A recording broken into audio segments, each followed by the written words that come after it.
we have Dr. Das as our guest of honor today. Dr. Das is the founder CEO of SunMoksha with over 25 years of experience in semiconductor equipment and clean technologies. It spans across smart microgrids, renewable energy, and smart irrigation. He has a decade hands-on experience in development, implementation, and operations and maintenance of decentralized rural microgrids and smart irrigation. Based on his on-the-ground assessment of the real issues of energy access, he has developed a state-of-the-art technology and business models to address these issues. His innovations have received several national and international awards. He has also provided consulting to several national and international organizations such as the World Bank, UK DFID, KfW, ADB, and PFAN in clean technologies and climate change. Prior to founding the SunMoksha, he worked over a decade for semiconductor equipment manufacturer, Applied Material, and then headed the India operations of a fab automation startup. With this, Dr. Das is a BTech from IIT Kanpur and PhD from University of Southern California, Los Angeles. Sir, we welcome you. We are very happy and glad to have you with us. You may kindly brief us more on your achievements and also about smart energy grid. Thank you, Sudha, and thank you, Raj. It is good to be back into your forum. And how much time do I have? So you can take 10, 11 minutes. Okay, so I'll quickly walk through some of the things that you have mentioned. As you can see in my background, that is the village where I live. So I primarily work for the access to energy, where it is both, whether it is a grid or not grid, but mostly where we are, grid is not there. And even if there is a grid, we have looked at the sustainability of these solutions. So kind of working on the edge grid, which intertwines with the utility. And I think India has gone through several phases of this rural electrification and come up with many interventions. We realized, we looked at the issues in these access to energy in the rural areas, and finally ended up developing certain technologies that not only addresses the access to energy, but also addresses many of the problems that the utilities go through. So I'll quickly walk through some of these things that we have done and then take some questions. So SunMoksha, at SunMoksha, we developed technologies for irrigation and energy. Primary focus being our rural communities. These are the 2-3 technologies and solutions we have developed: smart nanogrid, AQUANET, and microeconomic zone. We have many firsts in India. So the focus, our focus is not only on developing technology, but also implementing it into the villages, into the field through projects, as well as we focus a lot on ecosystem development, because we realize energy to access is not just solutions based, but there are a lot more other things need to be done, and we do that as well. While AQUANET solves the problem of irrigation in the villages, all our solutions are IoT and cloud-based, with real-time monitoring, intelligent control, and intelligent solutions. Nanogrid does it for the electricity. We focus on hybrid renewable power. And of course, our IoT and cloud systems provide all the remote monitoring and controls that is required for sustainable operations of such systems. I hope you can hear me well. And then smart MEZ is a focus that we have, especially I have in my own capacity, is to how do we increase the income of our villagers. This has become even more relevant during these pandemics, where we, we know a lot of people are going back and they don't have jobs. So can we create a self-sustained economic activity in the villages so that they really don't have to go out of the village? And these are obviously supported by our technology, which emphasizes on local operations. So the locals are hired to run these systems, very high end. Whatever technology we have, simple enough that people in the village can run it. We have mobile app, and the command center is what helps us do this monitoring and operations and maintenance remotely. We have deployed these solutions in various villages, and including we have been able to do this in Rwanda, and we are expanding rapidly in Africa. Most of these solutions are both, nanograde as well as Aquanet, which is for irrigation. As I said, ecosystem. So we have done a lot of studies, a lot of project management consulting for large microgrid clusters. We did an entire assessment of microgrids in India, what is happening, what are the status affairs, and what can we learn from these. And we have also developed, this is a tool that I think everybody, this is the first time we are trying to bring this into this utility sector, that we need to look at interventions. If I make some interventions, what is the long-term and short-term impact? And also one interventions impact the other interventions. So we have developed system dynamic models that looks at, say, for example, food, say water and energy. The energy department comes and says that we should give solar water pumping. And the water department comes and says we need to conserve water. But these two departments don't talk. How? Because one impacts the other. If you want to really conserve water, you have to supply the water solutions energy accordingly. If you're just giving solar pumps and not having a control on the water uses, then the water situation becomes bad in the country. So how do we intertwine these solutions? How does forest, agriculture, water, energy, they all are interacting with each other. So we are developing models and solutions to understand and and simulate the interaction from the impact one has on the other. So this is a very new development that we have gone into, and we will be doing a lot of these things to understand the energy access issues. Since it is all about electricity, so let's just go with microgrids. That what are the microgrids? As you can know, now I don't work much in electricity utility, and microgrid can be from megawatt to a few kilowatt up to a small, few kilowatts are primarily for lightings.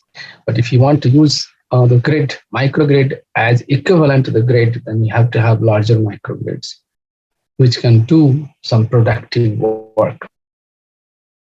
So basically, microgrid can be tailored to local requirements. We have spent, we have spent a lot of time in the villages understanding the issues of these microgrids and come up with a solution that addresses most of the issues. And our solutions have been recognized by international and national agencies. So we have meters and sensors and cloud-based solutions, and it manages the entire operation of the microgrid, from remote dynamic management, real-time monitoring, scheduling, billing, payment, load balancing, load requirement, overload protection. A lot of these issues that we have been able to solve that. And that is where the system has become as good as to be applied, whether whether it is a microgrid or a grid. So here is an example of one of the first villages that we have done in Orissa, and I'll just 2 minutes video.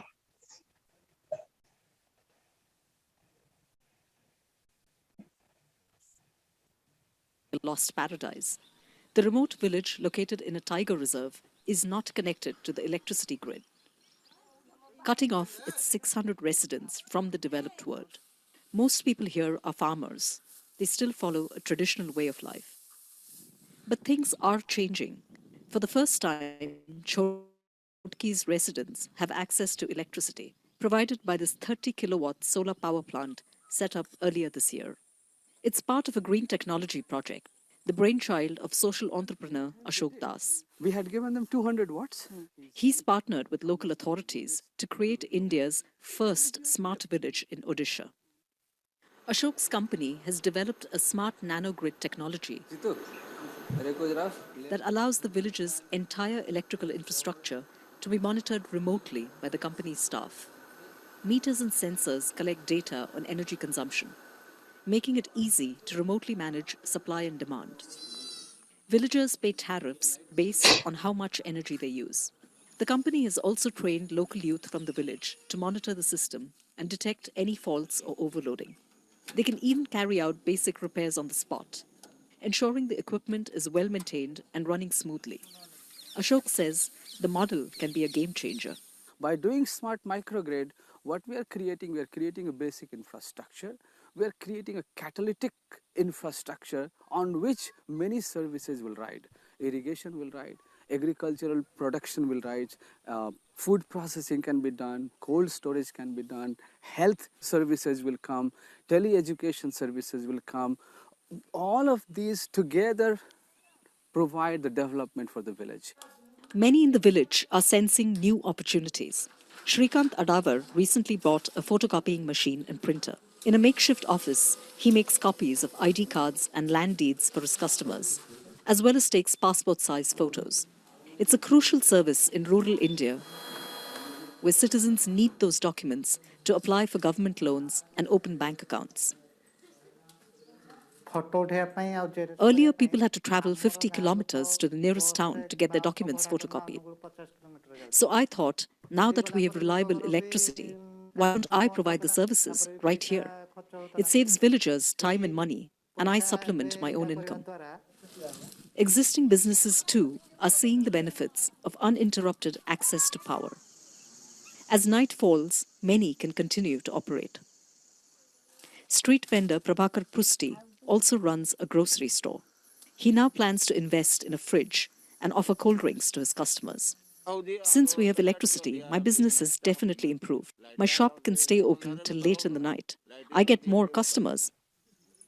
For most villagers, the biggest changes since electricity arrived are simple. Street lights provide safety from wild animals, a priority in this tiger reserve.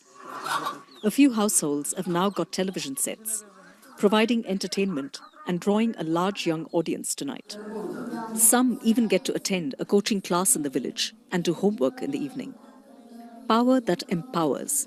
There are now plans to replicate Chotki's smart village model in other Indian states. So what we have done here, if you look at the energy access chart, this is defined by the World Bank, the tier 0 to tier 5. And tier 5, beyond tier 5 is essentially grid, and tier 0 is nothing but kerosene and lamps. Most of our villages, we have provided currently in these villages, it's tier 4, and our system is capable to go at tier 5 as well. You will see many other microgrid and mini grid guys working in this tier 1 and tier 2 regime, which is really not going to do much for the villagers because just light doesn't cut it. We have to have productive loads, productive work from this energy. So energy for power for empowerment is what our motto is, and that is what we are trying to do. So what we have done, we essentially developed the entire platform the cloud and soft IoT platform to do multiple things. We not only do energy, but it can also do water, air, environment, sensors, meters, and we made our solution such that my controller can interface with any meter, any sensors, any of these devices without much customization. That makes it really, really compatible to worldwide, actually. So in Rwanda, we went and we didn't have to do anything, any special customization. And cloud software is built so that our main goal for the software is the automation, scheduling, and demand supply management, as well as, of course, analytic alerts. If someone doesn't get power, there is some issues, we get immediate alerts. We also this also help us provide technical support. All billing, payment, tariff, etc. is taken care. We have dashboards and command centers to do all the tech support and training. So sort of a comprehensive platform we developed that meets, and we also made it such that it is designed for international compliance. So I do not have to really make much changes to go and work in any country in the world.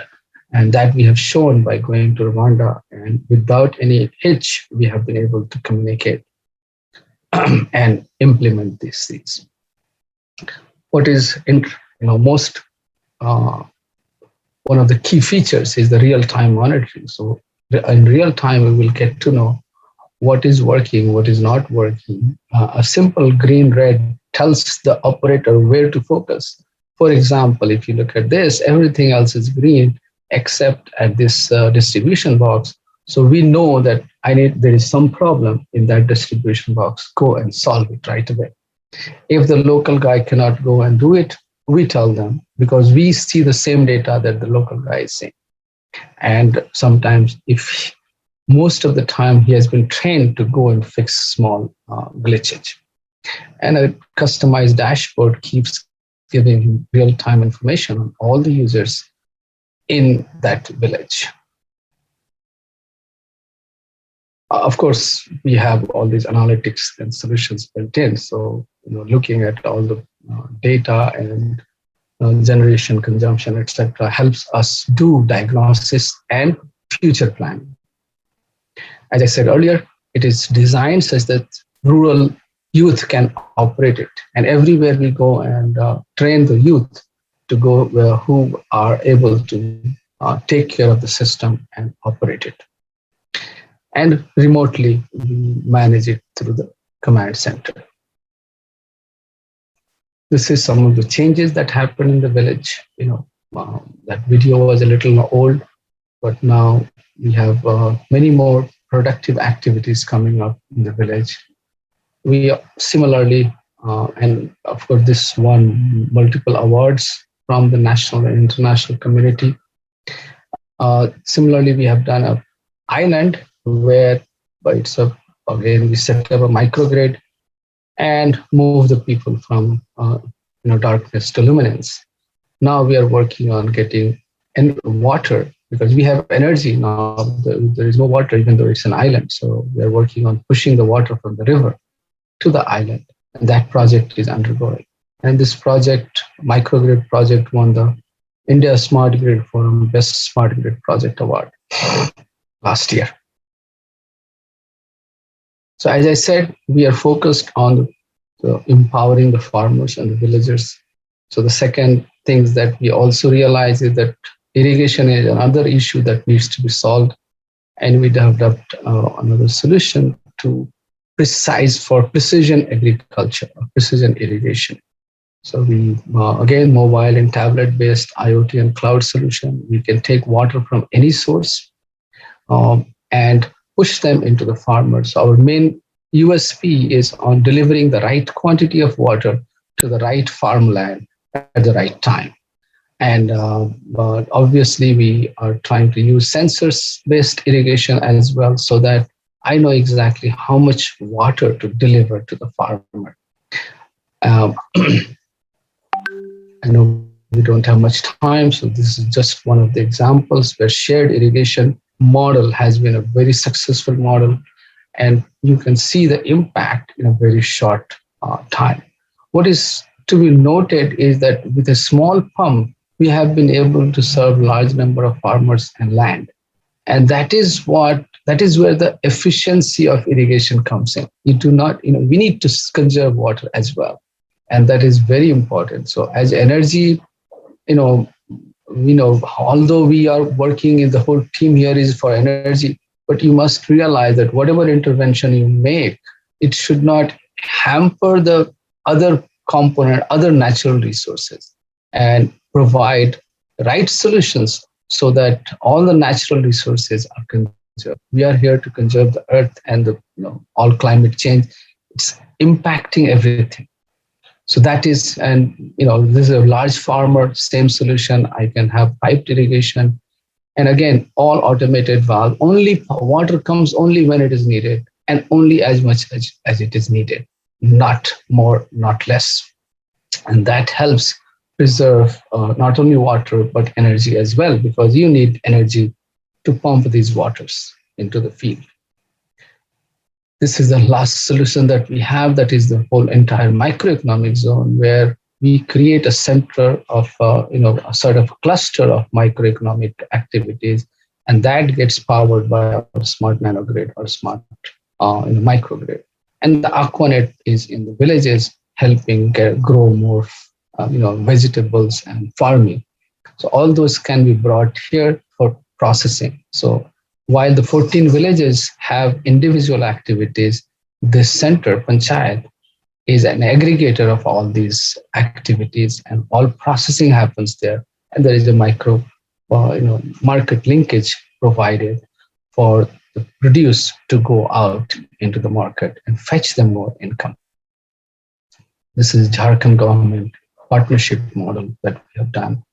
So this is more or less how many people we have been able to impact so far, and our journey continues with a lot of recognition from everywhere. As I said earlier, now we are into Africa, and also going all the way into Native American reservations in the US and Canada. So this is sort of our journey of obtaining attaining the smart village status, starting from Aquanet all the way to the smart village. And as many times people ask that, what is the impact? My impact is actually the last one, if you see, hope. Because people now think always, if you give them enough resources, they don't think about their own generation. They always think about the next generation. So she's saying, my grandchildren should be like you. She's not even thinking about herself. So this is a generational impact that we are looking at, not just today's impact. With that, I will end here. Any questions I will take. So that was a brilliant session, sir, and we are all inspired, and I am always inspired listening to you. Actually, I have before everyone asks questions, I have a small question, sir. Bundelkhand is basically it is a rural area, and through our foundation, Dr. Vijay Foundation, I have donated around 15 acres of land for rural stadium actually. So there are in the entire Bundelkhand, there is no place for organized place. There are a lot of places to play because it is open land. But then if I dream that if somebody from rural person becomes an Olympian or national player, it is very difficult because they don't have that kind of infrastructure. So we want to create a stadium, rural stadium for the maybe entire Bundelkhand, something like that. So is there a possibility of integrating some microgrid or 100% solar stadium, something like that? What are your thoughts, sir? So microgrid is definitely a viable option there. But as you can also imagine, it depends on what we need to do. So I think it will be a combination of grid and microgrid. Okay, because absolutely. you need to worry about evening and nights, right? And battery solution for such big, large stadium is becoming too expensive in affair. So what I would say that we should create a microgrid and separate it out some essential services that will run in the night also on the battery. But if it is a evening event, I don't think you can run it on solar. So we'll have to have. I hope that area has grid provision. Uh, yeah, Or yes, sir. We have a grid provision, but the electricity is there for around 6 hours 6 hours per day. yes, so that is where we need to properly design it. That how can be based on the needs. And I would say that whoever is in charge for your stadium, please ask us. Yeah, Yes, sir. we can work with him to appropriately design it.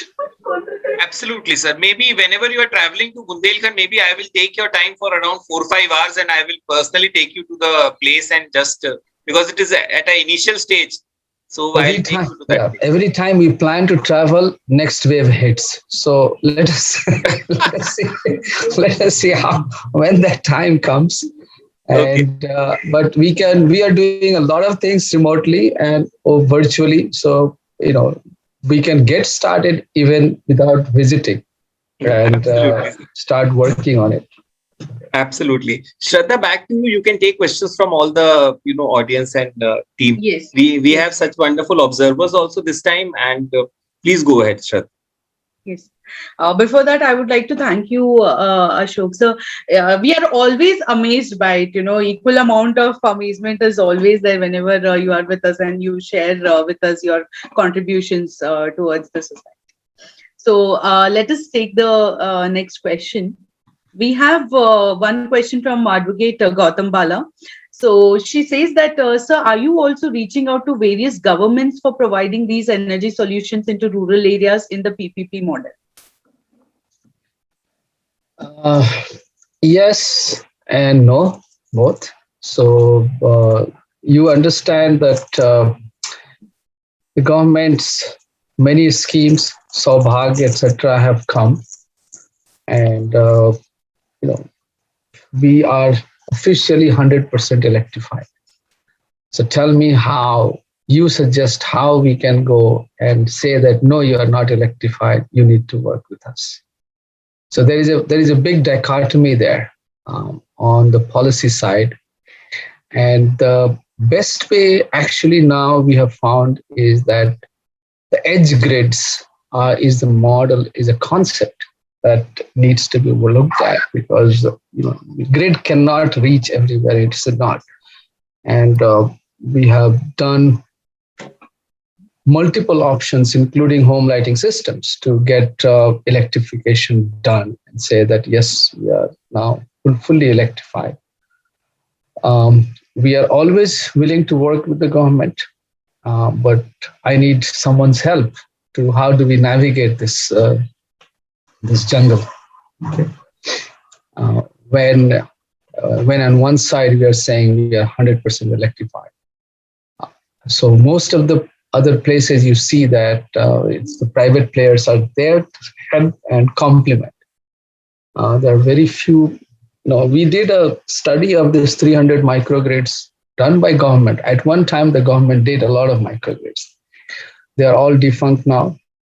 It has been replaced by the grid.